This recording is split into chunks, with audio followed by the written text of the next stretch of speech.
이번에 제 두 번째 책이 출간이 돼서 이렇게 또 응달 책방을 가장 먼저 찾아왔습니다. 이번에 돈 버는 사람은 단순하게 생각합니다 라는 책을 쓰셨습니다. 네. 이 책은 좀 어떤 책인가요? 이번에 나온 제 책은요. 가장 최근에 있었던 그 엄청난 변동성 장세에 되게 힘들어 하셨던 분들 많으신데 그런 분들께서 좀 멘탈을 단련하실 수 있도록 제가 도움을 드리기 위해서 쓴 책입니다.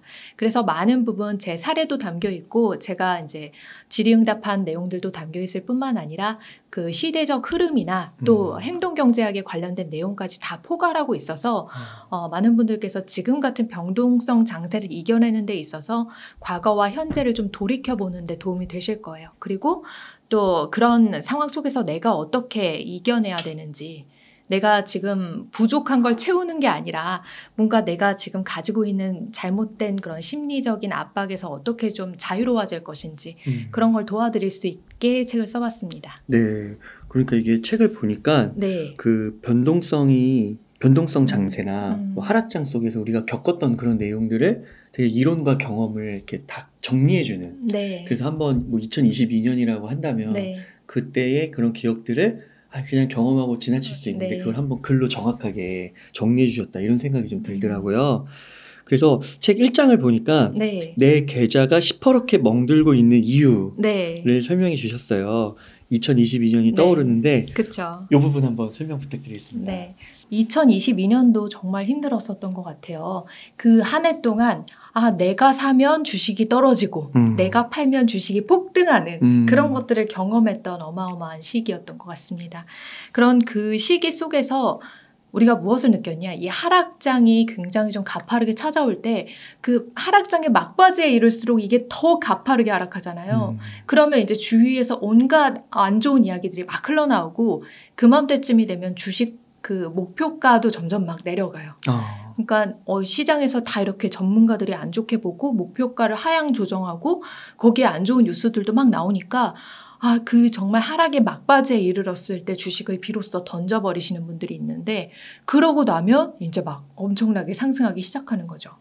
근데 저는 이렇게 내 계좌가 시퍼렇게 멍드는 이유가 한 가지가 있다고 생각하는데 그게 바로 인정해야 될 걸 인정하지 않고 너무 다른 사람들의 의견에 흔들리고 있지 않나 그런 생각이 들어요. 그러니까 주식시장에서 우리가 인정해야 되는 거는 이 시장이 우리의 바람대로 차곡차곡 성장하지는 않는다는 거예요. 어떨 때는 비바람이 치기도 하고 그러다가 진짜 허리케인이 몰려와서 내 거 다 가져가는데 또 그렇게 황무지가 되었던 곳에 어느 순간 시간이 지나고 나면 또 비가 내리면서 새싹이 돋아나기도 해요. 그리고 이제 막 또 울창하게 숲으로 자라나겠죠. 하지만 그런 기억이 희미해졌을 때는 다시 또 엄청난 태풍이 찾아옵니다. 그게 이제 주식시장의 자연스러운 흐름이잖아요. 그렇게 이제 봄, 여름, 가을, 겨울 사계절이 순환하듯이 자연스러운 흐름이 주식시장의 이 변동성인데 근데 우리가 이 겨울이 너무 추워 그러면서 막 모닥불 계속 떼놓는다라고 해서 이 겨울이 따뜻해지진 않잖아요. 네.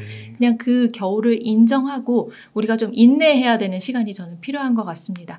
그러면 그 인내의 시간을 어떻게 좀 견뎌낼 것인지 그런 거에 대한 이야기도 제 책에 담겨 있는데 저도 역시 이제 투자를 하면서 이런 인내심이 시험 받는 계기들이 되게 많이 있었던 것 같아요. 그때를 좀 돌이켜서 생각을 해보자면 제가 뭐 어떤 특정 주식, 아마존이라는 주식을 굉장히 오랜 기간 동안 가지고 있었어요. 그래서 수익도 엄청 많고 이제 어느 정도 이걸 좀 떼서 다른 쪽으로 투자를 넓혀봐야겠다. 이거 5년이나 가지고 있었는데 조금 해보자. 5년. 그러면서 이제 조금 분산해서 다른 쪽으로 탁탁 투자를 했을 때 그 아마존의 주가 하락 비중보다 내가 다른 샀던 뭐 비트코인이나 테슬라 주식이나 뭐 이런 것들의 하락세가 훨씬 더 큰 거예요. 예를 들어서 아마존 뭐 한 10% 20%가 단기적으로 막 올랐는데 여기는 반에 반토막이 나고 그런 상황을 막 직면하다 보면은 이 인내심이 시험받아요. 아무리 내가 비트코인을 장기적으로 가져가는 게 좋다고 생각하고 테슬라 장기적으로 가져오는 건 너무 지금도 되게 좋다고 생각하거든요. 그럼에도 불구하고 인내심이 계속 시험을 받는 거죠. 그래서 이제 저 같은 경우에는 저만의 철칙이 있어요. 무조건 죽이 되든 밥이 되든 3년은 팔지 않는다. 그 3년 동안 내가 정말 심사숙고해서 결정한 거니까 그 3년 동안은 믿음을 가지고 지켜보자. 시장에 어떤 그런 단기적인 악재가 나오든 흔들리지 말고 그러다 보니까 투자가 심플해지더라고요. 단순해지더라고요. 그래서 3년 정도의 시간이 지나면 제가 가장 처음 테슬라를 투자했었던 때가 2020년이겠네요. 벌써 3년 지났잖아요. 되게 금방인 것 같아요. 그 3년 정도 지나서 그때 투자했던 거는 지금 좀 많은 큰 수익 구간에 있거든요. 그렇게 생각하면은 진짜 3년 정도면은 많은 일들이 있어요. 금리가 상승했다가 하락하는 그런 텀도 한번 지났을 거고 그 주식시장 전체의 사이클도 한번 지났을 거예요. 그런 많은 풍파를 견뎌내면서 이 주식이랑 그렇게 동고동락 하다 보면 이 주식의 정말 진면목이 보이는 것 같아요. 그 다음에서라야 내가 이 주식을 정말 팔아도 되겠다라고 하는 확신이 들지 않나. 그래서 저는 이 3년이라는 원칙을 가지고 있는데 앞으로는 이 기간을 좀 더 늘려볼까도 생각합니다. 3년이 아니라 3년이 너무 금방 가더라고요. 그래요? 5년 정도를 해볼까라는 생각도 들어가지고 하지만 이거는 뭐 꼭 그렇게 하라는 말씀이 아니라 그만큼 내가 이 정도를 보유할 수 있을 만큼 의미 있는 액수를 투자할 수 있을 만큼 좀 신중하게 선택하라는 거예요. 네, 인내심을 가질 수 있게끔 스스로의 장치를 마련하라는 관점에서 한번 말씀드려본 겁니다. 애초에 살 때 3년을 가지고 갈 수 있는 3년 이상 성장할 수 있는 주식을 택해야 되겠네요. 네, 그렇죠. 근데 그게 쉽지 않을 거예요. 많은 평범한 분들은요. 워낙 시장 이슈 많이 나오니까. 그러면 보통 이제 한 3년 장기 투자 이러면 많은 분들이 얘기하는 게 보편적으로 봤을 때는 미국 주식이 한국 주식보다는 좀 더 장투에 유리하고 맞다 이런 얘기 하잖아요. 네. 그런 건 좀 어떻게 생각하세요? 저는요. 저도 그런 편견이 있었어요. 하지만 국내 주식 중에서도요. 그런 괜찮은 기업을 발굴할 수 있지 않을까라는 생각이 들어요. 그러니까 제가 존경하는 투자자분께서 그런 얘기 하시더라고요. 이 기업이 필수 소비재를 담당하는 그런 회사다라고 하면 그 중에서 이제 좀 견실한 기업 그리고 향후에 이렇게 우리 해외로 적극적으로 잘 진출하고 있는 그런 기업들이라고 하면은 좀 한국에서도 장기적으로 투자할 수 있는 기업이지 않겠냐 말씀하셨는데 그 의견에 저도 동의하고 저는 지금까지 미국 쪽에 투자하고 있지만 국내에서도 그런 기업 얼마든지 발견할 수 있을 거다 생각합니다. 그 중에 가장 대표적인 게 크게 있잖아요. 삼성전자나 LG에너지솔루션, 포스코 그런 기업들은 가장 유명한 기업들 중에 몇몇 기업이고요. 그런 기업도 얼마든지 추가로 발굴할 수 있다고 생각해요. 그리고 또 가장 중요한 게 한국은 세금이 없죠. 그게 아직도 굉장한 되게 중요한 부분 아닐까요? 굉장히 중요한 메리트죠. 네, 되게 메리트인 것 같아요. 근데 미국 주식은 그게 없어서 좀 아쉽긴 합니다. 그러니까 있어서 오히려 또 못 파는 것 같기도 하고. 그렇죠. 단타를 하는 게 심리적인 저항이 있어요. 네. 근데 3년도 제가 생각할 때는 굉장히 긴데. 길어요? 네, 길죠. 2020년부터 지금 2023년인데 그게 너무 금방 가지 않았어요? 와, 그러니까요. 네. 성향인 것 같기도 하시고. 성향이요? 네, 그걸 또 늘린다고 하시니까. 네, 조금 더 늘려보려고요. 그러면 만약에 투자를 하는 데서 예를 들어 한 1년 됐는데 갑자기 급등을 한 거예요. 한 50% 이상. 그럼 그때는 어떻게 하실 거예요? 그때는 이제 박수 쳐줘야죠. 박수 치면서 일부분 이렇게 좀 파시는 건가요? 아니요. 저는 그런 팔아요? 차익 실현이 없습니다. 왜냐하면 그래요? 저는 꿈이 크거든요.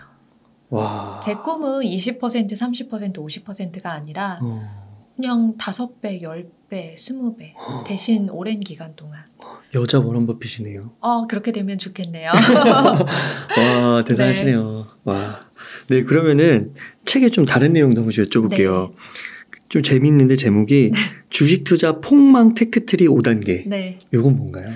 이거는 제가 이제 주식 투자하시는 분들을 가만히 살펴보면 주식 망하시는 분들 있잖아요. 주식해서 굉장히 어려움을 겪으시는 분들이 어떤 단기적인 이벤트로 발생하는 게 아니라 이게 일련의 과정이구나라는 생각이 들더라고요.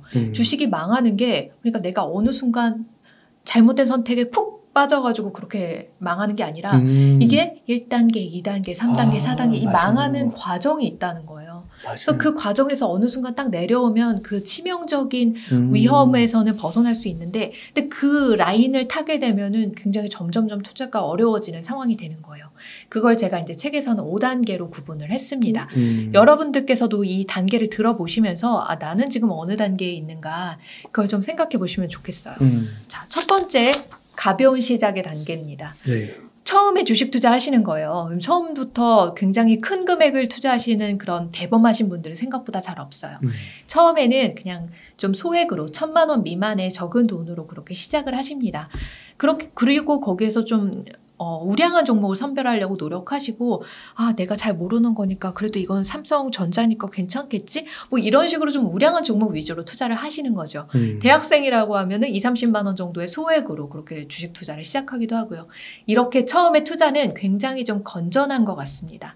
그렇게 가볍게 1단계에서 시작하고 2단계로 넘어가는 거는 바로 초심자의 행운 단계입니다. 이제 1단계에서 하다 보니까 소액으로 투자하는데 갑자기 내가 한 열흘 만에 수익이 한 20-30%가 나온 거야. 맞네요. 너무 공감돼. 처음엔 잘 됐는데. 그렇죠. 열흘밖에 안 됐는데 내가 막 20-30% 벌었으니까 50% 벌었으니까 이거를 해보면 얼마야. 내가 진짜 20-30만 원 투자하는 게 아니라 그쵸. 2억 3억을 투자했으면 이거 얼마를 벌 수 있었을 텐데 그러면서 이 희망회로를 돌리기 시작합니다. 그러면서 이 초심자의 행운에서 내가 조금 더 과감하게 투자를 해봐야겠다라고 생각을 하면서 이제 3단계로 넘어갑니다. 그때부터는 이제 자기 과신의 단계로 가요. 이제 내가 공부를 하나도 안 했는데 열흘 만에 20-30%의 수익을 얻었어. 그럼 만약에 내가 공부를 조금 하면 막 난리 나겠는데? 그런 생각을 하는 거죠. 그러면서 이제 그때부터 차오르는 자신감과 함께 공부를 막 열심히 하기 시작해요. 그러면서 동시에 대출까지 끌어다가 투자를 하시는 경우가 많죠. 왜냐하면 내가 한 100만 원, 200만 원 가지고 아무리 수익이 높아봐야 부자가 되기는 어렵지 않나라는 생각이 들거든요. 근데 이걸 좀 레버리지를 활용해서 1억, 2억으로 투자를 하게 된다면 이렇게 또 공부까지 한다면 와 진짜 이게 파이어 할 수 있겠다. 그런 이제 자신감이 차오르는 단계로 넘어갑니다. 그래서 이렇게 이 단계에서는 자신에 대한 과신, 그리고 빚내서 마련한 시드, 그리고 치열한 주식 투자 공부 이 세 가지가 이렇게 콜라보가 돼서 열심히 하고 있을 때 어느 순간에 폭락장이 찾아오죠. 네. 왜냐하면 이게 당연한 게 분명히 이 초심자의 행운을 누렸다는 거는 어느 정도 시장이 좋아서 그렇게 행운을 누렸을 가능성이 굉장히 커요. 근데 그렇게 뭐 대세적인 상승장이 있는 타이밍이라고 하더라도 그 중간중간에 깊은 굴곡이 있기도 하잖아요. 근데 그런 굴곡들이 시간이 지나면 있기 마련이기 때문에 이런 식으로 투자를 하다가 내가 빚내서 시드도 마련하고 열심히 하다가 그러다가 어느 순간 폭락을 맞이하게 되는 거는 굉장히 또 당연한 수순입니다. 자, 그렇게 폭락을 맞이하면 이게 자연스러운 수순이라고 하는 거는 제 입장에서는 보이지만 이거를 경험하고 있는 입장에서는 그게 잘 보이지 않을 거예요. 그래서 4단계로 넘어가요. 이 상황을 내가 극복하려고 막 애쓰는 단계로 넘어가는 거죠. 그때부터는 이제 막 이 주가에 집착하고 애쓰고 하는 거예요. 내가 공부를 하긴 했는데 역시 나는 주린이야. 나는 아직 멀었어. 더 공부를 열심히 해야겠어. 그러면서 더 치열하게 하면서 그게 좀 집중을 하는 거죠.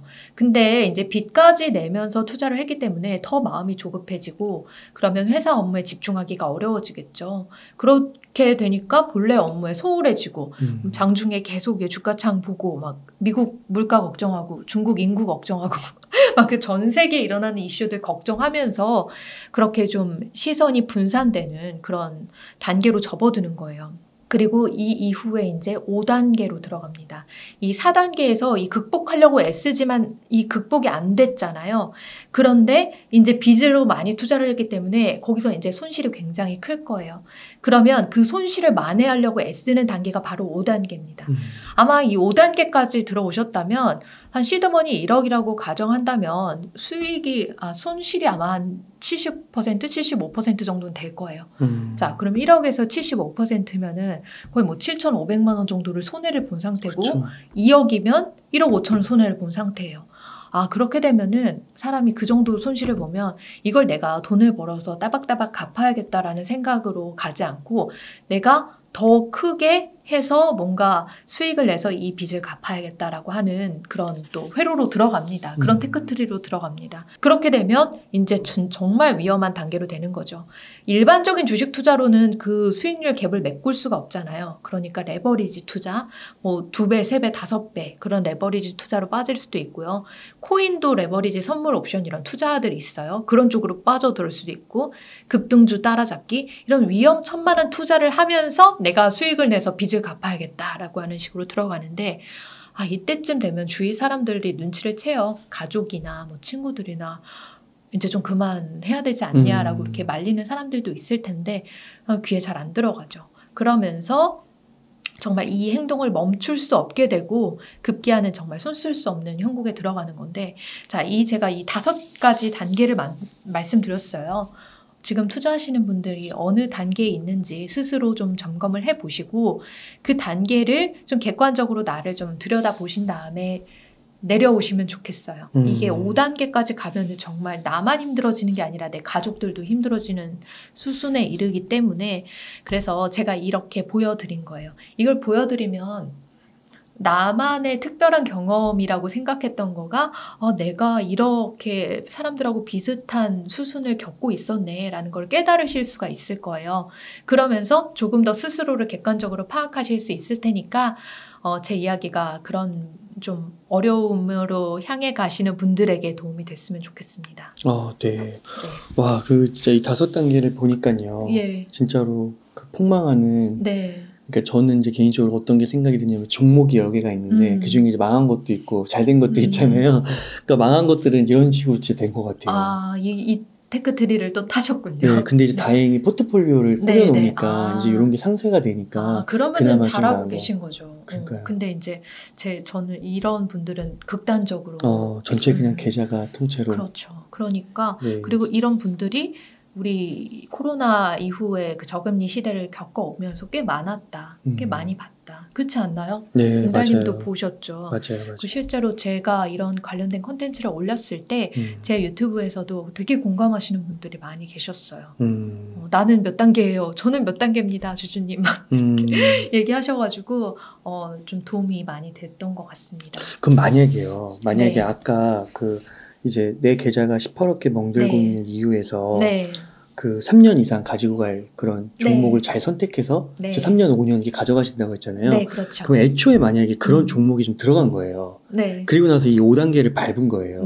그러면 그거는 좀 더 버텨도 되는 건가요? 근데 잘못된 거예요. 왜냐하면 이 5단계에서 아까 한 3단계에서 4단계 정도 됐을 때 자기 과신에 차면서 일단 빚을 너무 많이 끌어다 쓴 거예요. 저는 3년에서 5년간 어떻게 버틸 수 있냐면 빚이 아니라 순수하게 제가 번 돈이에요. 저는 빚이 하나도 없어요. 전 주식 투자에 빚을 안 쓰거든요. 그러니까 3년이든 5년이든 10년이든 버틸 수 있지만 하지만 이 빚을 내서 투자를 하셨다면 이 빚에는 만기가 있을 거예요.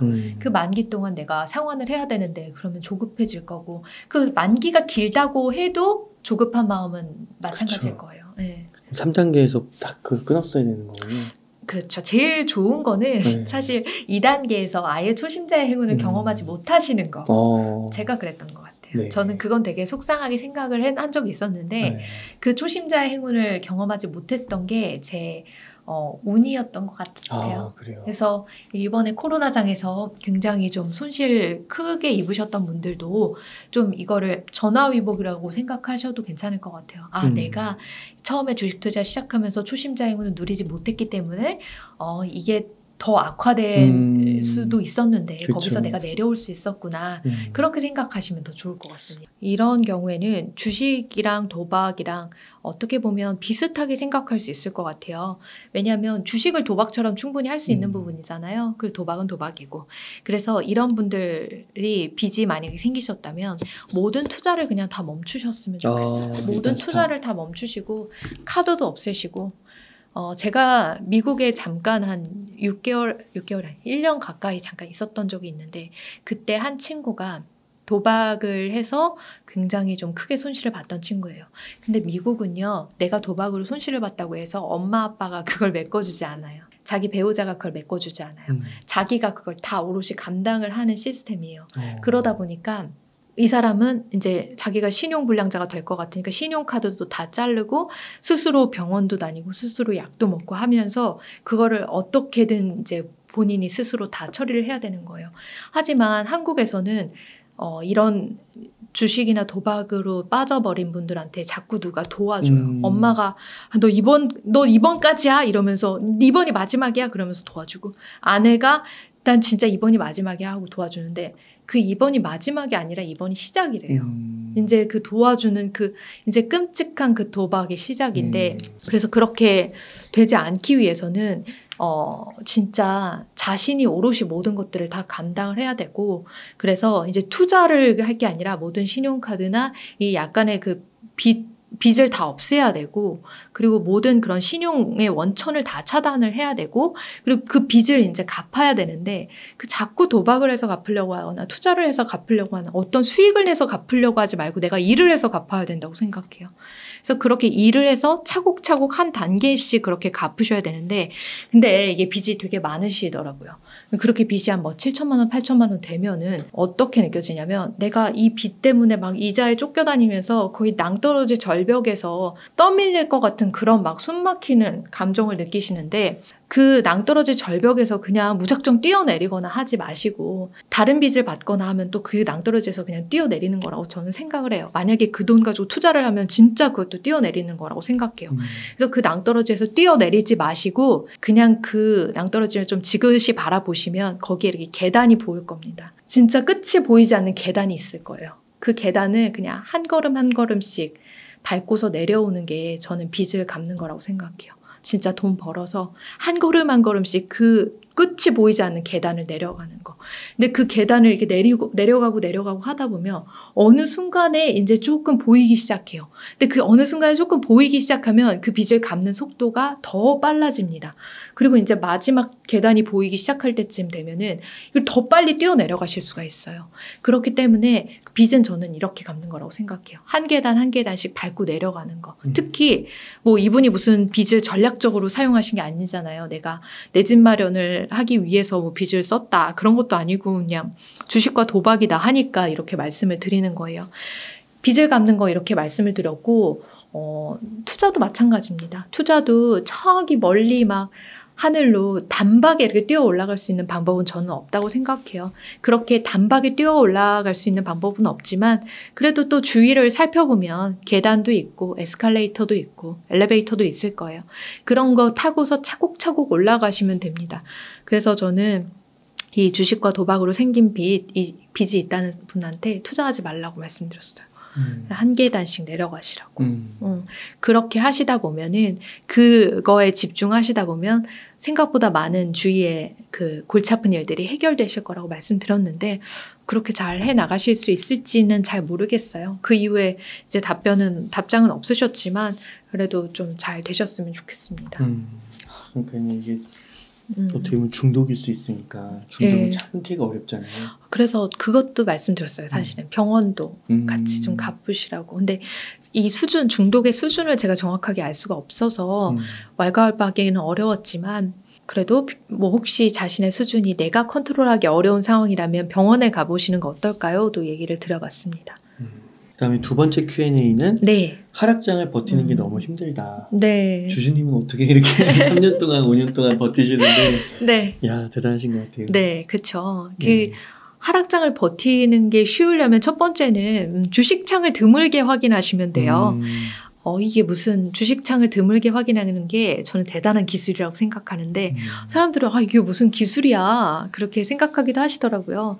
근데 저는 이게 우리가 스마트폰을 떼어두기가 굉장히 어려운 상황이잖아요. 그런 상황에 주식창을 내가 좀 거리를 두고 본다는 것이 그렇게 쉬운 일은 또 아닌 것 같습니다. 이걸 제가 되게 중요하게 말씀드리는 이유가 뭐냐면 그 양자역학에서 관찰자 효과라는 게 있어요.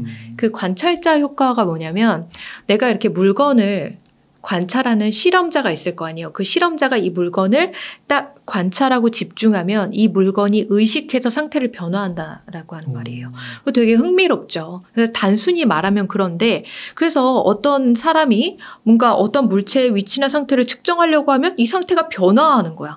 그래서 제가 가설을 하나 세웠어요. 내가 주식은 물체가 아니죠. 주가는 물체가 아니지만 비물체예요. 하지만 이 물체도 이렇게 상태를 바꾼다면 비물체는 상태를 더 쉽게 바꿀 수도 있을 거 아니에요. 그래서 저는 항상 그런 가설을 세웁니다.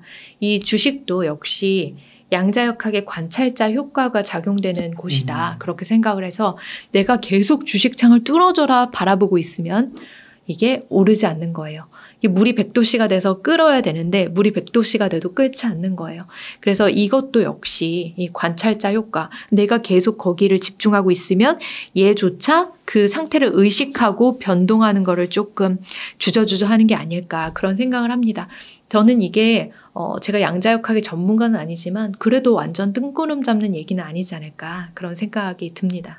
네. 이거 되게 네. 맞는 말 같은데요. 네. 네, 특이하지만 네. 이제 한번 생각해 볼 문제예요. 그리고 네. 또 두 번째는 제가 하락장 버티시는 거에 대해서 말씀드릴 때 미디어나 매체에서 좀 멀어지라고 말씀을 드려요. 이게 미디어나 매체가 과도하게 공포감을 조성하는 경향이 있어요. 그리고 그렇게 대중적으로 과도하게 공포감을 조성을 하면 주가가 더 떨어집니다. 그리고 주가가 더 떨어지면 언론은 더 공포감을 조성합니다. 이게 약간 그 일종의 피드백, 고리를 형성을 해요. 이게 이제 조지 소로스가 그런 얘기를 하더라고요. 주식 시장이 돌아가는 원리는 이렇게 피드백 작용으로 재귀 이론이라고 설명을 하는데, 그래서 이게 지금 상승장에서는 그 상승의 모멘텀을 타고 하락장에서는 하락의 모멘텀을 타는 이유 중에 하나가 바로 이거예요. 그래서 미디어나 매체에 너무 이렇게 밀접하게 여러분들께서 그거에 집중을 하시면 심장이 두근두근해서 오랫동안 투자하시기가 굉장히 힘드실 거예요. 그러니까 저 같은 경우에는 말씀드렸는데 애플의 공장이 중국 공장이 닫아도 저는 이만한 티끌 같은 일이라고 생각했거든요. 사람들은 너무 그걸 크게 생각하는 거예요. 그게 그 미디어가 그렇게 공포감을 조성하기 때문이라고 생각하거든요. 유튜브나 뭐 뉴스나 그런 어느 뭐 신문이나 다 그걸 굉장히 무섭게 그렇게 표현을 하잖아요. 그래서 그런 것들이 내가 개인적으로 컨트롤이 안 된다면 어려운 구간에는 좀 6개월, 3개월에서 6개월 정도 좀 멀리 하셨으면 좋겠어요. 대부분의 이슈가 3개월에서 6개월이면 거의 다 좀 잦아들거든요. 그래서 그 정도로 좀 멀어지셨으면 좋겠어요.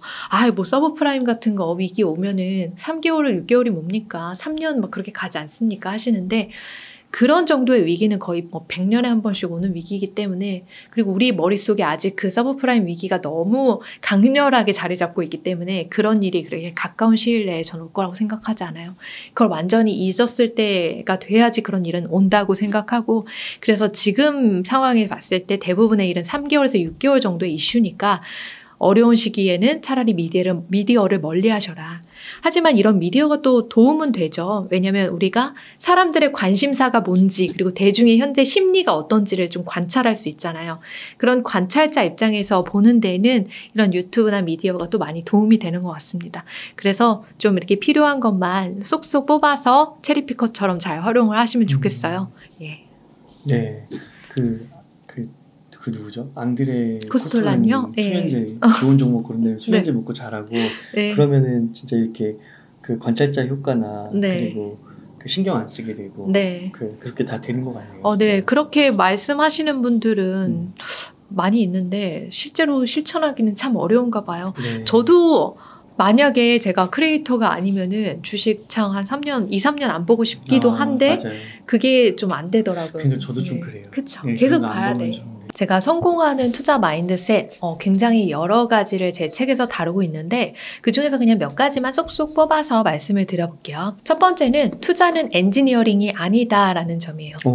이게 투자가 엔지니어링이 되려면 이 시장이 무슨 이 딱 특정한 공식에 맞춰서 탁탁탁탁 돌아가야 되는데 그렇지가 않거든요. 근데 이제 투자의 세계에서는 논리와 질서가 통하지 않는데 인간은 약간 습성이 그 논리와 규칙을 찾으려고 하는 그런 습성이 있어요. 그게 아마 굉장히 원초적인 거 아닐까요? 왜냐면 우리 선조들은 이 날씨를 예측하는 것이 굉장히 이제 중요한 부분이었잖아요. 이 먹고 사는데 날씨를 제대로 예측하지 못하면 그냥 죽음이 기다리고 있는 거잖아요. 그렇기 때문에 그런 예측을 하는 거에 대해서 굉장히 관심이 많고 좋아합니다. 그래서 이제 주식 시장도 역시 마찬가지로 예측을 위해서 그 엔지니어링 기법을 많이 활용하시는데 그게 잘 맞지 않아요. 주식 시장은 2 더하기 2는 4가 아니라 5 빼기 1이 될 수도 있다. 그렇게 말씀을 드리고 싶어요. 그러면 2 더하기 2는 4가 되는 그런 단순한 공식, 단순한 계산이 있는데 왜 그렇게 굳이 돌아가? 왜? 그 왜를 설명해야 되는 거죠. 주식시장에서는. 근데 그 왜를 뚝 떨어지게 설명할 수 있나요? 설명할 수 없지만 사람들은 그 왜를 자꾸 찾으러 가는 거죠. 찾으러 다니는 거죠. 근데 그 왜를 너무 찾으려고 집착하지 않으셨으면 좋겠어요. 그렇게 수학적으로 탁탁 떨어지는 것이 아니기 때문에 그 주식 투자를 통해서 거부가 되시고 그리고 그 부를 굉장히 오랜 기간 동안 늙어서까지 유지하신 분들께서는 그렇게 투자를 엔지니어링으로 보시기보다는 오히려 철학의 관점에서 보는 경향이 있어요. 뭐 워런 버핏, 찰리 먼거, 그리고 조지 소로스 뭐 이런 분들만 해도 그 주식을 그런 걸 뭐 주식을 사고 파는 그런 거 그리고 또 내가 시장을 완벽하게 예측할 수 있고 이걸 계산해낼 수 있다. 그렇게 보기보다는 이 사람들의 심리가 반영된 곳이다라고 하는 그런 인식을 가지고 계시거든요. 그래서 그 여러분들께서도 그 투자를 하실 때 너무 이렇게 계산이라든지 데이터에 집착을 하시면서 더 큰 거를 놓치지 않으셨으면 좋겠어요. 주식시장은 사실 사람들의 심리가 굉장히 많이 반영이 된 건데 그 심리는 엔지니어링적으로 이게 철저하게 계산해낼 수 있는 것이 아니다. 그거를 좀 받아들이신다면 이 선택을 하고 내가 투자를 해 나가는데 조금 더 단순해질 수 있을 것 같습니다. 그리고 두 번째는 이게 또 연장선상에 있는 건데 내가 지식이 부족하다라고 하는 마인드를 내려놓으셨으면 좋겠어요. 2022년도에 투자가 굉장히 어려우신 분들 지식이 부족해서 그랬을까요? 제 생각에는 지식 부족이 아니었을 거라고 정말 단언합니다. 네, 그래서 이 지식 부족의 문제가 아니고 지식은 이미 충분한데 그걸 가지고 너무 공포스럽게 느꼈던 거, 내가 조급한 마음을 느꼈던 거, 그게 내 투자를 발목 잡았던 가장 큰 이유가 아니었을까 생각을 해요. 그래서 너무 지식의 부족에 연연하지 마시고 내가 더 정보를 많이 얻어야 된다라는 거에 연연하지 않으셨으면 좋겠어요. 오히려 지금 가지고 있는 지식과 정보가 잘 통합돼서 의사결정을 하는 게 더 중요한 거지 그냥 지식을 막 이렇게 무작정 이렇게 받아서 집어넣는다고 해서 이게 내가 투자가 저 올바른 방향으로 가진 않을 것 같습니다. 오히려 지금 가지고 있는 지식으로 좀 충분히 숙고하고 생각하는 시간을 가지셨으면 좋겠어요. 그리고 이제 세 번째. 시장의 변덕을 너무 두려워하지 말라고 말씀드리고 싶어요. 이게 시장이 왜 변덕스러운 것 같나 그걸 좀 생각을 해볼 필요가 있어요. 시장이 왜 변덕스러울까요? 시장이요? 네, 왜 그렇게 우리가 느끼는 걸까? 사고 팔아서 있는 거예요. 왜냐면 이게 제가 생각하는 거는 우리가 은연중에 대비하는 일들이 있잖아요. 예를 들어 금리 인상에 대해서 대비하고 있고 인플레이션에 대해서 대비하고 있고 뭔가 그런 은연중에 대비하는 일들은 시장에서 일어나지 않아요. 그러니까 이게 무슨 말씀이냐면 지금 예를 들어서 막 인플레이션 이러면서 사람들이 다 그거에 대해서 걱정하잖아요. 이렇게 다들 걱정할 때는 그 문제가 그렇게 크게 일어나지 않을 거예요. 그래서 왜냐하면 이게 변덕스러우려면 내가 예상치 못한 거에서 뭔가 빵 터져야지 이게 변덕스럽다라고 하는 건데 다들 대비하고 다들 걱정하고 다들 침체를 우려하고 있다? 그럼 그게 변수가 될 수는 없잖아요. 그러니까 그런 데서 시장의 변덕은 나타나지 않을 거고 의외로 우리가 정말 생각지도 못한 거에서 또 이렇게 돌멩이가 날아올 거예요. 그래서 우리는 이렇게 은연중에 대비하는 일들 일어나지 않기 때문에 항상 시장이 변덕스럽다고 느끼는 거고 전문가들도 그러니까 이 부분을 모르는 거죠. 대비하기가 굉장히 어려워지는 거죠. 그래서 여러분들께서도 그 변덕스러운 것들을 예측하고 막 준비하려고 애쓰지 마세요. 어차피 예측도 안 되고 준비도 안 되니까. 그래서 최소한의 자기의 그냥 투자의 안전마진을 마련하고 안전마진이라고 하는 거는 현금이나 내가 빚을 최소화하는 거 이런 것들을 말하는 거겠죠. 그 정도만 확보를 해놓고 그냥 투자를 하는 거 그게 이제 이 시장의 변덕에 대응할 수 있는 방법이지 그 시장의 변덕을 예측할 수 있는 정확한 그런 공식 같은 거는 좀 찾기 어렵다고 생각합니다. 그래서 이렇게 세 가지만 좀 말씀을 드렸는데 이런 것들을 좀 생각을 하시다 보면은 이 투자하는 데 의사결정을 단순화시킬 수 있을 것 같아요. 그리고 또 책에서 네. 시장이 복잡할수록 단순하게 생각하라. 네. 그러니까 이게 참 문장은 쉬운 것 같은데 네. 실천하기가 참 어렵더라고요. 예. 혹시 뭐 구체적으로 좀 하는 그런 방법이 있을까요? 제가 좀 좋아하는 이야기가 하나 있어가지고 들려드리려고 네. 가져왔어요. 찰리 먼거가 한 이야기인데 찰리 먼거는 어떤 사람이냐 워런 버핏의 투자 파트너죠. 그런데 거의 그 버크셔 해서웨이라는 투자 회사를 이끌어 나가는 실세고 이분의 입김이 거의 그 투자에서 있어서 굉장히 중요한 방향성을 제시를 합니다. 그분이 이런 말씀을 하셨어요. 단순한 아이디어를 진지하게 받아들여라. 단순함은 우리가 하고 있는 바를 더 잘 이해할 수 있게 함으로써 성과를 향상시켜준다. 투자란 몇 군데의 훌륭한 회사를 찾아내서 그저 엉덩이를 붙이고 눌러앉는 것이다. 아, 눌러앉는 네, 것이다. 이렇게 딱 제시를 했는데 몇 군데의 훌륭한 회사를 찾아내는 거 저는 이 방송을 듣고 계신 분들은 누구나 쉽게 하실 수 있을 거라고 생각해요. 그냥 여러분들께서 매일 사용하시는 필수 소비재 그리고 그런 제품과 서비스를 만들면서 그리고 CEO가 좀 건전하고 그리고 좀 착실하게 자기의 그 업에 대해서 철학을 가지고 있는 사람, 그런 사람이다라고 하면은 크게 엇나가지 않은 투자가 될 거예요. 그런 기업들 몇 개 선별을 하셔서 그저 엉덩이를 붙이고 눌러 앉아 계신다라고 하면은 여느 펀드 매니저들보다 좋은 성과가 내지 않을까 생각이 들어요. 그러니까 정말 슈퍼개미도 있고 대단한 전문가분들도 있고 그런 정말 극단적으로 잘하시는 그런 몇몇 분을 제외하고 이 평균적으로 전문가와 그 일반 투자자들의 수익률 차이는 그렇게 크지 않다고 하거든요. 그래서 이런 지금 방금 말씀드렸던 찰리 멍거의 이야기 좀 기억을 하시고 그렇게 투자를 단순화하면 좋을 것 같은데요. 제가 이제 투자를 단순하게 하는 방법은 두 가지로 나누어서 생각해 볼 수 있을 것 같아요. 주식 투자를 한다는 거는 두 가지잖아요. 첫 번째는 내가 어떤 종목을 살 것인가. 그리고 두 번째는 내가 어떤 타이밍에 주식을 살 것인가. 그 두 가지에 대한 이야기잖아요. 첫 번째는 저는 많이 이야기한 부분이지만 종목 선택할 때 굉장히 적은 수의 종목을 선택합니다. 의도적으로. 내가 3개의 종목을 살 수 있으면 의도적으로 그 셋 중에 1개만 사요. 네, 그런 식으로 해서 의도적으로 종목을 좀 축소하는 편인데 그렇기 때문에 저는 지금 현재 가지고 있는 주식 자산 대비해서 종목의 수가 굉장히 적은 편입니다. 제가 가지고 있는 종목 수가 지금 나스닥 S&P ETF를 제외하면은 현재 뭐 5개 정도 종목을 보유하고 있는데 그게 이제 제 주식 자산에 비하면은 굉장히 이제 적은 수예요. 이렇게 극도로 좀 종목 수를 제한을 하다 보면은 이 내 계좌에서 쭉정이가 자라나지 않는다라고 하는 그런 장점이 있습니다. 그래서 제가 드리고 싶은 말씀은 이 살까 말까 고민되는 거 있잖아요. 막 인터넷으로 찾아보는 거. 에코프로 살까요 말까요? 이렇게 살까 말까 고민되는 주식이라면 사지 마시라고 말씀드리고 싶어요. 제가 또 좋아하는 말 하나 읽어드릴게요. 서울대학교 최종훈 교수님이 우리 인생살이에 대한 교훈을 5줄로 이렇게 말씀을 해주셨습니다. 갈까 말까 할 때는 가라.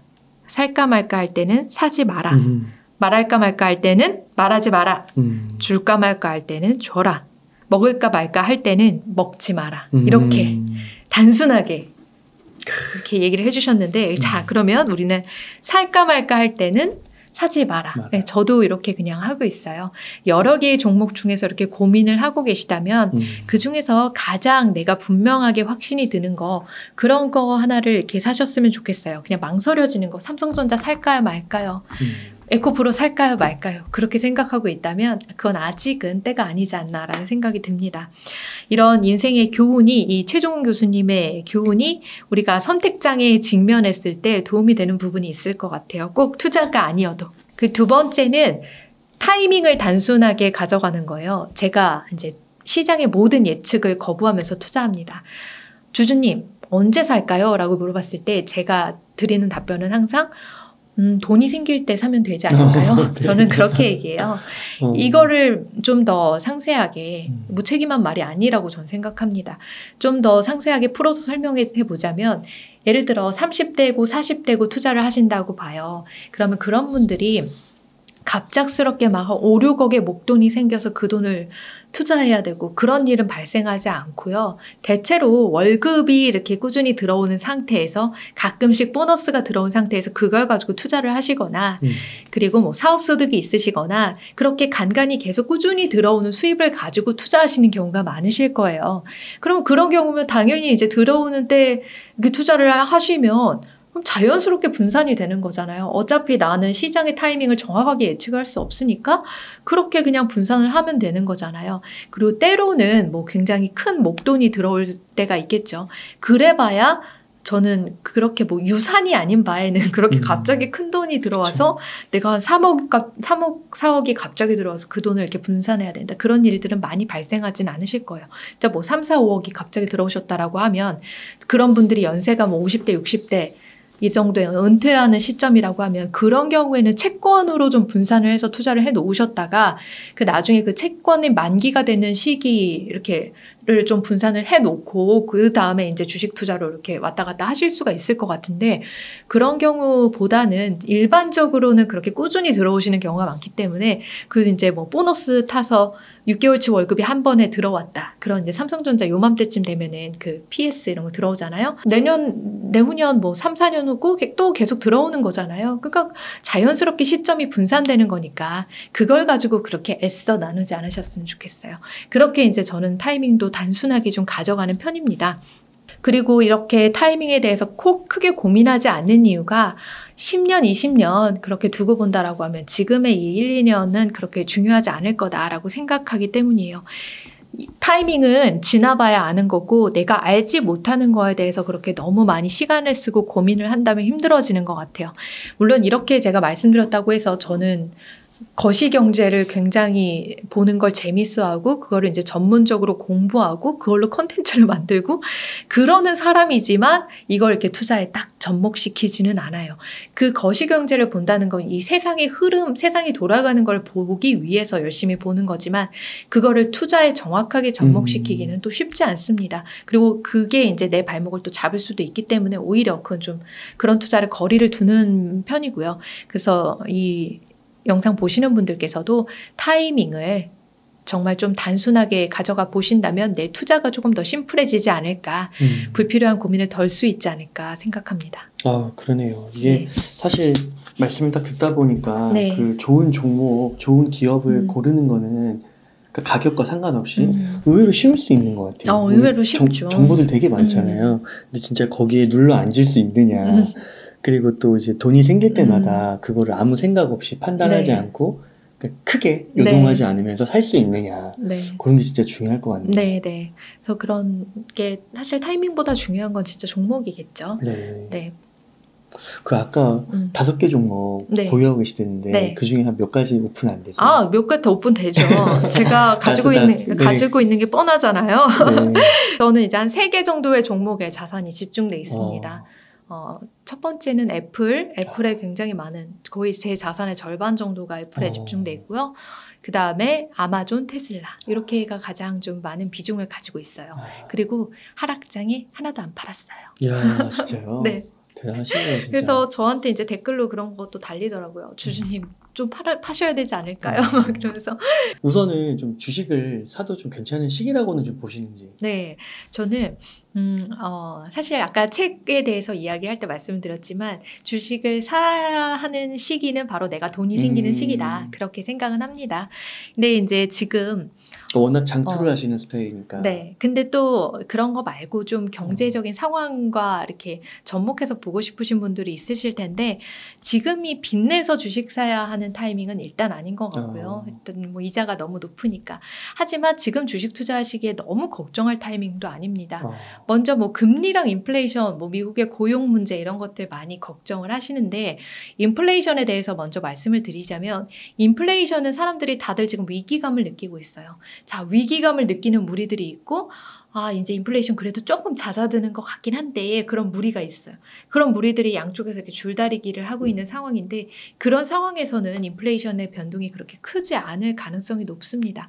거기다가 이제 미국의 실질 소득도 그러니까 내가 버는 소득 대비 그 인플레이션으로 인해서 내가 소비하는 그런 이제 실질적인 내 소득이 있잖아요. 내가 아무리 뭐 돈을 많이 벌어도 물가가 뭐 비슷하게 오르면 실질 소득은 뭐 마이너스가 될 수도 있는 거니까 그런 실질 소득이 감소하고 있는 부분까지 생각한다면 인플레이션은 되게 걱정할 부분이 지금은 아닌 것 같고 그리고 고용이 너무 좋은 걸로도 또 요즘에 걱정을 하시는데 고용이 많이 늘어난 거 원인 자체가 지금 좀 저소득 근로자들이 뭐 예를 들어서 뭐 맥도날드나 뭐 이런 그런 뭐 식음료 이런 쪽 그런 쪽이 이제 막 고소득은 아니니까 그런 쪽에서 근무하시던 분들이 많이 대거 탈출하셨다가 지금 이제 어느 정도 실업수당이 끊기고 하면서 다시 이렇게 되찾는 구간이어가지고 고용이 굉장히 좋게는 나올 수 있지만 이것도 또 이제 장기적으로 그렇게 계속 좋으리라는 건 없으니까 그것도 그렇게 큰 문제가 아닐 거예요.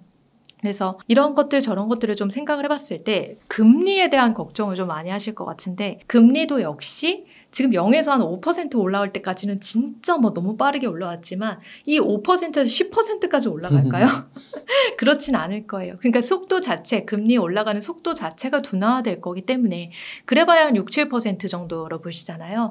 그래서 이 금리조차도 이제 앞으로 주식시장에 미칠 수 있는 변수는 크지 않을 거라고 봅니다.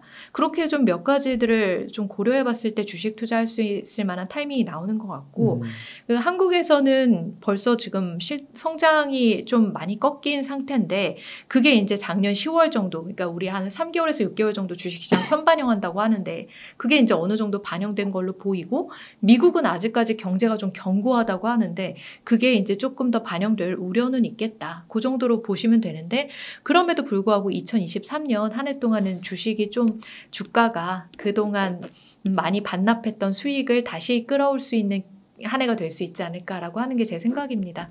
그래서 돈이 생길 때 주식 투자하는 거가 가장 좋지만 지금이 그래도 고점 대비해서는 많이 하락한 상태니까 들어가시기에 괜찮을 것 같고 거시적인 경제를 봤을 때도 괜찮은 타이밍일 거다 생각이 듭니다.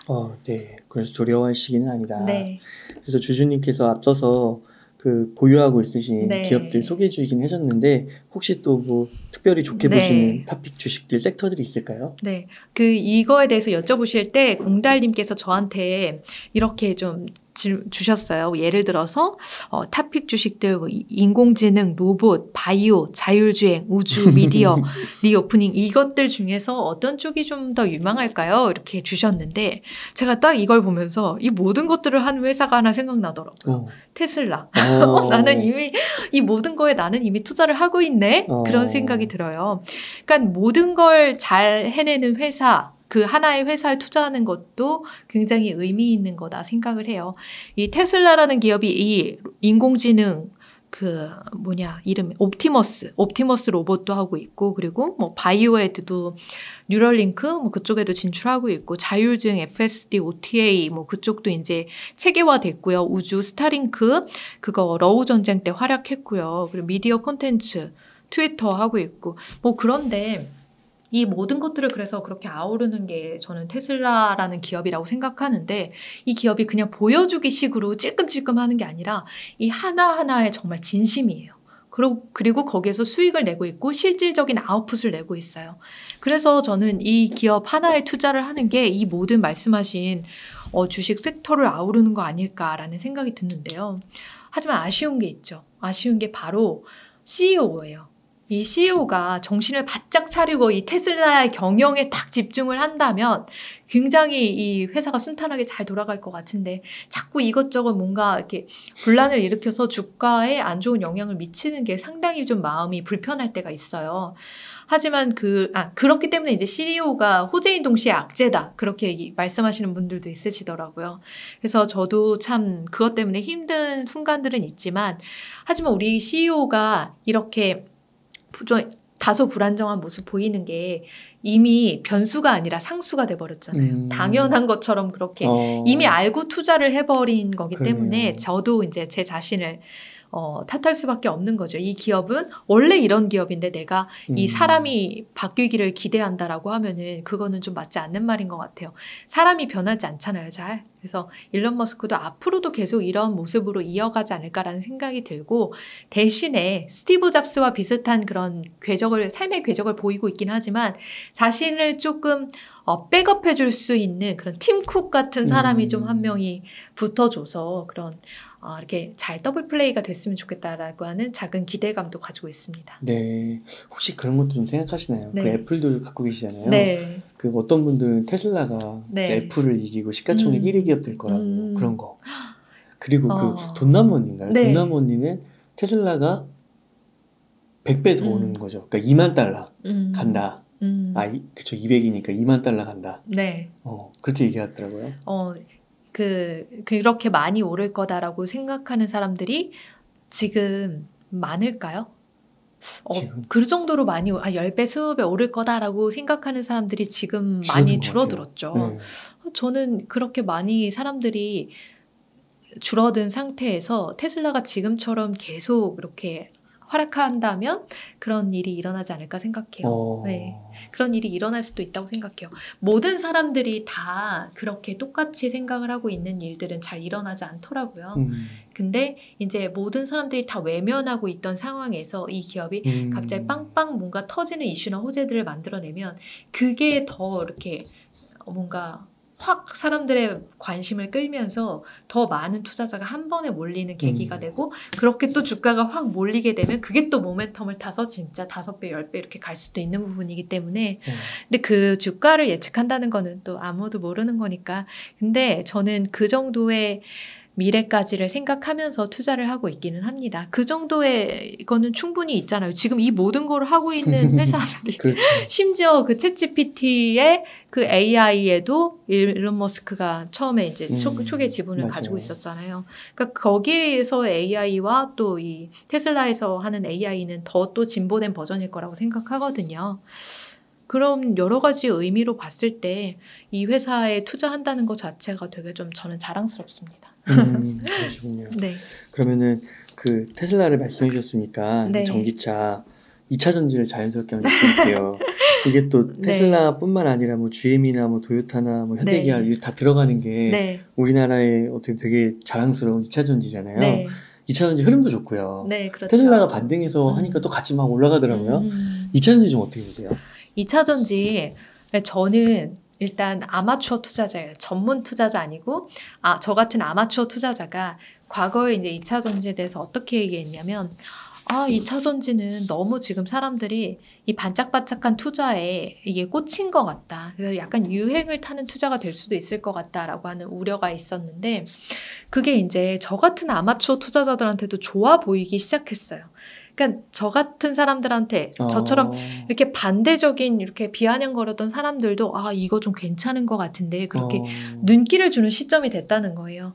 그 말인즉슨 좀 단기적으로 고점이 형성될 수 있는 가능성을 완전히 외면할 수는 없을 거예요. 하지만 그거를 좀 생각하셔야 돼요. 저는 테슬라 들어갔을 때도 이 테슬라가 이미 많이 확실한 이 안정권에 들어갔을 때 나는 이게 이제 확실하다고 생각해라고 해서 들어갔고 그러고 이제 5년 10년을 이제 가는 건데 2차 전지도 어느 정도 저 같은 사람한테 가시권이 됐으니까 이게 이제 확실한 거는 맞을 수 있겠지만 하지만 앞으로 이 단기적으로 내가 뭔가를 먹을 수 있다라고 하는 생각은 좀 내려놓으셨으면 좋겠어요. 지금 들어가시는 분들 전 되게 우려되는 게 단기적으로 막 몇 개월 안에 뭐 몇 배를 먹으려고 그렇게 막 왔다 샀다 팔았다 막 그렇게 하시면서 20% 수익 나면 그거 팔고 막 그렇게 하는 건데 근데 지금처럼 이렇게 단기적으로 가파르게 올라가면은 가파르게 하락하는 구간이 잠깐 나올 수도 있는 거잖아요. 그때 잠깐 이 개인 투자자들이 다 주식을 팍팍 팔아버리면 그 다 누구한테 가는지 아세요? 다 외국인들이 그 주식도 사간단 말이에요. 그렇게 이제 개인들은 자신들이 먹을 수 있는 수익을 외국인들한테 다 뺏겨버리고 그냥 우리는 그렇게 돼버리는 거죠 항상. 그래서 저는 진짜 그러지 않으셨으면 좋겠어요. 2차 전지 개인적으로도 그렇고 지금 사회 전반적으로도 그렇고 굉장히 인식이 좋고 앞으로 세상은 그 방향으로 갈 수밖에 없어요. 하지만 단기적으로는 어떻게 될지 모르니까 그 개인들이 이렇게 많이 사고 있다라고 하는 거 그 하락장에 내던지지 마시고 20-30% 먹었다고 내던지지 마시고 그거 외국인들 다 먹으라고 잘 포장해서 주지 마시고 잘 그냥 가져가셨으면 좋겠어요. 한 5년이든 아니면 뭐 7년이든 자신만의 그 원칙을 가지고 좀 가셨으면 좋겠습니다.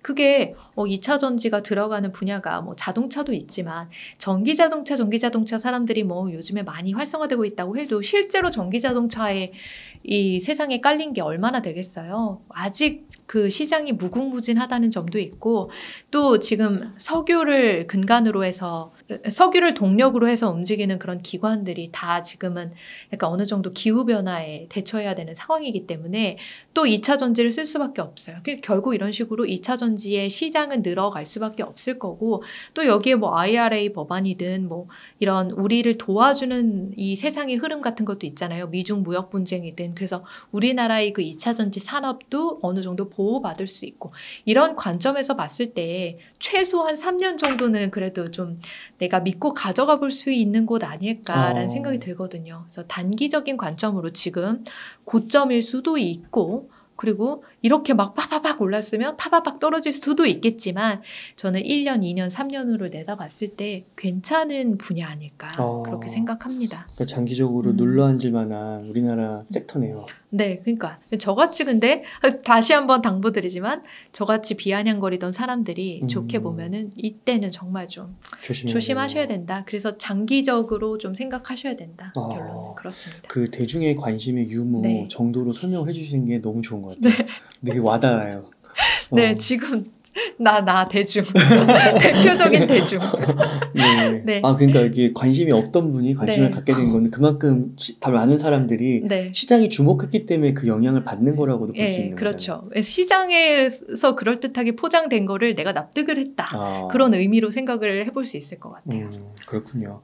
그러면은 좀 2차 전지 안에서 그 포스코 케미칼이나 에코프로, 에코프로 BM 진짜 좋잖아요. 그렇죠. 상승자산 뭐 이렇게 몇 프로씩 많이 떨어진 것을 그 다음 날 또 막 반등하고 막 그러더라고요.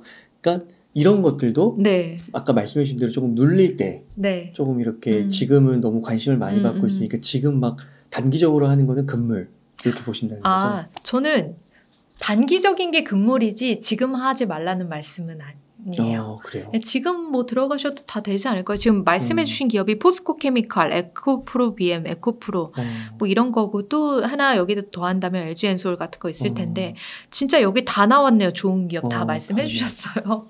그래서 이런 기업들 지금 거의 뭐 전고점이고 사상 최고를 막 갱신해 나가고 있는데 그냥 이런 거 지금 비쌀 때 사면 어때요? 어차피 1년, 2년, 3년 그렇게 지나고 나면은 더 좋아질 거라는 믿음이 있으신 거잖아요.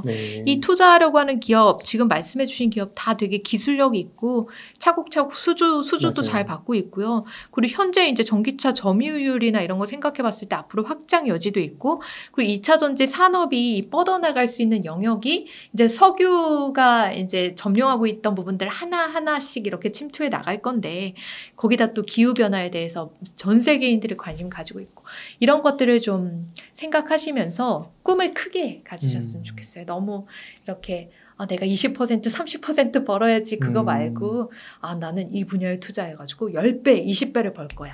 그런 마음 정도로 투자를 하셔야 되는 분야 아닌가요? 우리나라의 이제 제2의 반도체가 될 수 있는 그나마 가장 유력한 게 바로 2차 전지니까 그런 마음으로 투자를 하셨으면 좋겠어요. 반도체 얘기해 주셨으니까요.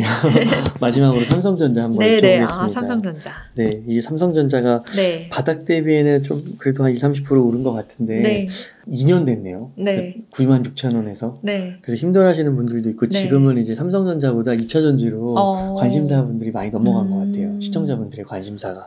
조회수가 옛날보다 안 나와요. 삼성전자 부분이요? 그럴 수가 있겠네요. 근데 이런 때가 또 이걸 시청하시는 분들도 그렇겠어요. 삼성전자를 지금 사야 되나를 고민하시기보다는 이걸 더 가지고 버텨야 되나를 더 고민하시는 분들도 있을 텐데 그 더 가지고 버텨야 되나 이렇게 막 생각하면서 계속 부여잡고 계시다가 모르겠다. 팔고 2차 전지로 넘어가자. 그 순간이면 분명히 이제 삼성전자는 주가가 치솟을 거고 2차 전지는 잠깐 이렇게 쉬어가고 그렇게 될 수 있어요. 그냥 가만히 가지고 가셨으면 좋겠어요. 삼성전자가 지금 하고 있는 반도체, 뭐 디램, 낸드 뭐 말할 것도 없고요. 물론 좀 파운드리가 아쉽죠. TSMC의 아성을 넘어서기는 너무 먼 길일 것 같습니다. 하지만 지금 또 우리가 긍정적으로 바라볼 수 있는 거를 또 굳이 찾자면 챗GPT에서의 이제 이게 활약이 앞으로 인공지능에서 이 점화를 시켰잖아요. 많은 기업들이 그래서 지금 갑자기 또 인공지능에 많이 초점을 기울이더라고요. 그렇게 인공지능에 초점을 기울이는데 그 인공지능을 기반이 되는 거 머신러닝이고 머신러닝이 기반이 되는 거 보통 데이터거든요. 데이터에 기반이 되는 거는 반도체에서 만드는 그런 서버용 반도체 이런 쪽에 수요가 많이 늘 거예요. 물론 지금은 제가 이제 삼성전자 담당하는 친구들한테 뭐 얘기를 들어본 결과 이 챗 GPT에서 발생하는 AI 반도체의 그런 이게 매출이 그렇게 의미 있는 수준은 아니다. 그렇게 이야기를 해요. 하지만 그게 저는 앞으로 확장할 수 있는 특이점을 언젠가는 만나지 않을까라는 생각을 합니다. 그래서 이렇게 좀 긍정적으로 생각하시면 좋겠고 또 삼성전자는 많은 기업들이 지금 반도체 투자를 줄이고 있는 와중에 진짜 유일하게 또 투자를 계속 잘 해나가고 있는 기업이에요. 이런 어려운 상황 속에 투자를 늘리고 있다는 거는 또 어느 순간에 기회의 물결이 찾아왔을 때 제일 먼저 선봉장에서 그 기회를 취할 수 있는 기업이다라는 뜻이기도 하거든요. 그래서 삼성전자는 만약에 가지고 계시다면 그냥 내가 없는 주식 셈치고 계속 그냥 가져가셨으면 좋겠고 뭐 지금 살려고 하시는 분들도 뭐 나쁘게 보지는 않습니다. 앞으로의 이제 AI, 인공지능 이쪽으로의 또 활약까지도 기대를 할 수 있기 때문에 그리고 또 제가 삼성전자 보니까 이렇게 투자를 늘리고 있어서 방만한 경영을 하고 있는 거 아니냐 그렇게 생각할 수도 있는데 또 나름 내부적으로는 엄청 절약을 많이 하고 있더라고요. 그 내부 사내 인프라나 그 직원들이 누리는 그런 것들은 좀 많이 되게 아끼고 허리띠를 졸라매고 있는 상태에서 지금 예를 들어 뭐 총무에서 우리가 가장 많은 비용들을 집행을 하거든요. 그 총무 부서가 조금 약간 지금 멈춰 있다고 해요. 그런 총무에서 굉장히 그 사내 인프라 투자들을 많이 하는데 그런 것들을 이제 투자의 비중을 조금 보수적으로 가져가고 있고 그렇지만 반도체 핵심 경쟁력을 지키는 데는 굉장히 많은 투자를 하고 있다는 거예요. 그러니까 이런 것들로 봤을 때 너무 좀 바람직하잖아요. 예를 들어서 특정 모 기업 같은 경우에는 직원들한테 많은 연봉을 주고 막 이 인프라를 더 경쟁력 있는 인프라를 막 주고 그런 그 사내적인 거에 투자를 많이 하면서 자기의 핵심 경쟁력을 키우는 데는 좀 주저주저한 회사들도 있는데 삼성전자는 그래도 이 세상의 흐름에 잘 맞게 그렇게 투자의 방향을 가져가고 있는 것 같거든요. 그래서 내부적으로는 아끼면서도 이게 과감한 투자할 때는 하고 그런 면에서 계속 투자를 해 나가도 괜찮은 기업이지 않나라는 생각이 듭니다. 네. 그래서 국내에서는 삼성전자, 2차전지 이런 기업들은 3년 눌러앉아도 나쁠 거 없다. 네, 좋습니다. 그러면은 주주님 지금 이제 한 1억 정도 있으시면 어떻게 운영을 하시겠나요? 네. 제가 이거를 직접 받았던 질문을 직접 정말 현실에서 고민을 했었어요. 왜냐하면 저도 이제 크게 갑자기 목돈이 들어오는 일이 있어가지고 1월 중순에 투자를 감행했거든요. 그래서 1월 중순에 1월 중순. 제가 투자를 했습니다. 큰 목돈을 가지고. 그래서 그게 이제 어떤 종목이었냐. 여러 가지 종목들을 고민을 했었던 것 같아요. 먼저 뭐 테슬라, 애플, 기존에 가지고 있는 종목들을 다 이렇게 보고 또 삼성전자나 내가 좋아하는 뭐 맥쿼리 인프라나 이런 기업들 쫙 두고서 봤는데 결국에는 이 선택장애에 부딪혔어요. 그러면서 내가 이 종목 수를 늘리지 말고 그냥 이 지수에 투자를 하자 이번에. 제가 원래는 이전에는 지수 ETF가 없었거든요. 그래서 QQQ랑 VO 같은 그 가장 유명한 ETF에 투자를 하게 됐습니다. 그래서 정말 큰 목돈으로 거기에 탁탁 들어갔고 그리고 나머지 또 의미 있는 액수를 채권에 투자했어요. 은행의 후순위 채권. 그래서 거기에다가도 돈을 이제 좀 넣어서 그건 좀 이제 장기채거든요. 5% 정도의 연이율을 주고 그 연이율을 3달에 한 번씩 나눠서 줘요. 그래서 그 돈을 가지고 계속 이제 복리로 재투자를 해야겠다라고 생각하면서 채권도 이렇게 샀습니다. 그렇게 이제 저는 포트폴리오를 분산을 했는데 이게 막 베스트는 아니겠지만 아주 만족스러워요. 어쩌다 보니까 시점도 괜찮았던 것 같고요. 그리고 종목도 내가 이것도 사고 싶고 저것도 사고 싶고 막 그랬는데 머리 아팠는데 딱 단순하게 정리가 된 것 같아서 좀 마음이 편안해지더라고요. 네, 그래서 굉장히 스스로 현명한 선택을 잘 했다 칭찬해주고 있습니다. 그러셨군요. 그러니까 1월 중순이면 그때는 좀 어땠죠? 그 바닥에서 조금은 올라온 상태였나요? 네, 맞아요. 바닥에서 조금 더 올라왔는데 더 떨어질 수 있다라고 하는 우려가 있던 시기였고요. 그냥 사셨군요. 네, 그냥 근데 저는 항상 돈이 있을 때 그냥 사면 된다라고 하는 주의이기 때문에 그냥 샀는데 그때 시점이 돌아보니까 지금 한 달 정도가 지난 시점에서 돌아보니까 괜찮지 않을까, 괜찮았지 않을까 생각이 듭니다.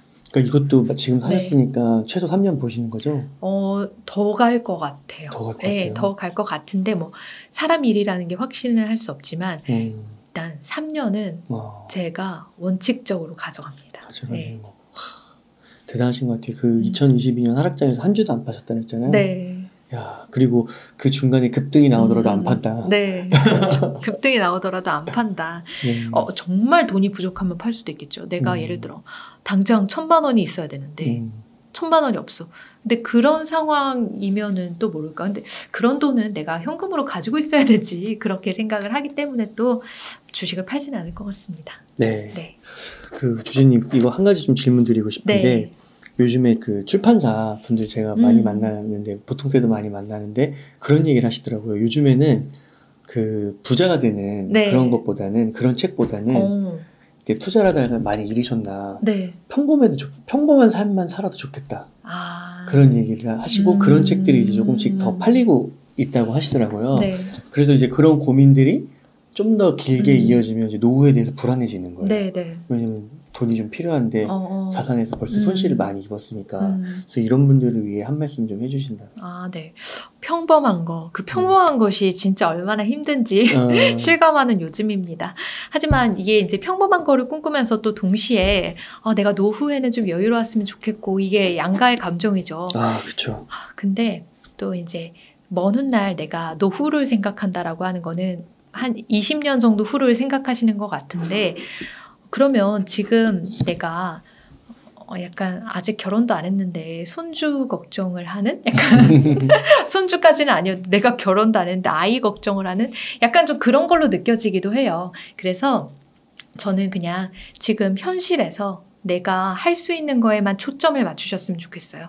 내가 이제 결혼도 안 했는데 그 배우자와 시댁을 걱정하고 또 그 자손을 걱정하고 자손의 또 손주를 걱정하고 이거 그 걱정하다 보면은 한도 끝도 없으니까 그냥 지금 이 순간에 내가 할 수 있는 게 무엇인가 그 몇 가지에 초점을 맞춰가지고 거기에 집중하면서 바쁘게 살다 보면 생각보다 주위에 많은 일들이 해결이 되고 그렇게 단계적으로 가는 와중에 그 단계적으로 가는 와중에 내가 스스로 되게 기분이 좋고 행복한 사람이다라고 하면 자연스럽게 좋은 사람들이 많이 붙어요. 그냥 자연스럽게. 그러다 보면 자연스럽게 내가 잘 돼요. 근데 그 과정이 이제 굉장히 긴 시간이겠죠.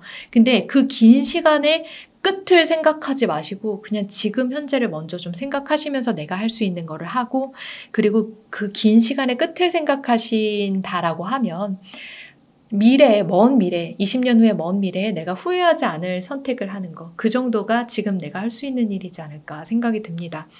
그래서 뭐 아까도 말씀드렸지만 빚도 마찬가지라고 했죠. 빚도 내가 지금 낭떠러지에 있는데 저 끝에 있는 데까지 내가 가야 되면 그냥 떨어져야 돼. 이게 아니라 한 계단씩 내려온다고 말씀드렸고요. 그 20년 후도 마찬가지. 20년 후도 그 한 계단씩이고 가끔씩 그 한 계단씩 올라가시다가 좋은 사람들도 막 옆에 막 붙고 그럴 거예요. 그러면 이제 그런 사람들 도움받아서 어떤 날은 2-3계단씩 쑥쑥 올라갈 수도 있겠죠. 근데 그런 것들을 만드는 거에 가장 중심적인 부분은 내가 지금 이 상황에서 초점을 내가 원하는 초점을 맞추고 거기에서 좀 마음 편하고 좀 즐겁고 기분 좋은 사람으로 살아가는 거. 그렇게 생각해요. 제가 친구가 얼마 전에 되게 재밌는 이야기를 저한테 해줬어요. 뭐였냐면 주주야. 야, 너 주위에 5명 있잖아. 너가 제일 연락 자주 하는 그 5명의 사람들의 평균이 너래. 그런 얘기를 해주더라고요. 근데 그 얘기를 딱 들으니까 진짜 수긍이 가더라고요. 그 평균 5명의 평균이 나. 그러네. 그런 생각이 들었거든요. 지금 이렇게 너무 손실도 많이 보고 힘들어가지고 막 방황하고 평범하게만 살았으면 좋겠네. 그렇게 만약에 내 삶을 조금 바꿔보고 싶으신 분들이라면 주위일도 한번 둘러보셨으면 좋겠어요. 주위의 인간관계 중에서 내가 가장 연락 자주 하고 자주 통화하고 자주 이렇게 같이 밥 먹고 뭐 그런 사람들 5명을 좀 생각을 해보시고 정리해야 될 사람이라고 좀 생각하면 과감하게 약간의 거리를 더 보시는 거 어떨까요? 막 딱 그냥 잘라내라는 말씀이 아니고요. 거리를 두라는 말씀이에요.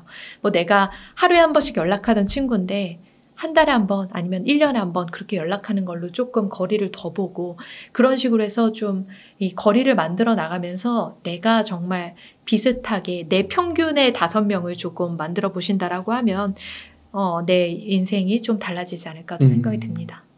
아, 네. 인간관계까지. 네. 갑자기. 근데 이게 투자하고 다 모든 맥락이 네. 연결이 되네요. 네. 투자를 하게 되면 또 경제적인 부분이 또 인생의 또 중요한 부분이고 또 더 나아가서 또 말씀해 주신 대로 그 또 돈으로만 할 수 없는 또 그런 부분들도 있는 거잖아요. 그렇죠. 주변에 도움이 필요하죠. 그러면 주주님 끝으로 하고 싶으신 말씀, 강조하고 싶으신 말씀 있다면 좀 부탁드릴게요. 네, 제가 이제 웅달책방 구독자님들께 제가 좋아하는 말 하나만 읽어드리도록 하겠습니다. 네. 이게 이제 미국의 경제기자 모건 하우저리라는 사람이 네. 투자에 관해서 해주신 명언인데 읽어드릴게요. 성공의 대가가 무엇인지를 파악하고 그 대가를 지불해야 된다. 성공의 대가는 기나긴 성장 도중에 발생하는 변동성과 손실이다. 그래서 굉장히 변동성과 손실에서 어려운 시간 겪으신 분들이 있으실 거고 앞으로도 그런 변동성과 손실에서 자유롭게 어려우실 겁니다. 그래도 여러분들의 그 먼 미래의 그 성공의 대가 지금 한 걸음씩 치르고 있는 과정이기 때문에 그것조차도 즐겁게 기분 좋게 받아들이셨으면 좋겠습니다. 네, 이렇게 해서 돈 버는 사람은 단순하게 생각합니다의 한주주 저자님을 모시고 이야기를 나눠봤습니다. 긴 시간 동안 유익한 인사이트 많이 나눠주셔서 감사의 말씀드립니다. 오늘 고생 많으셨습니다. 감사합니다.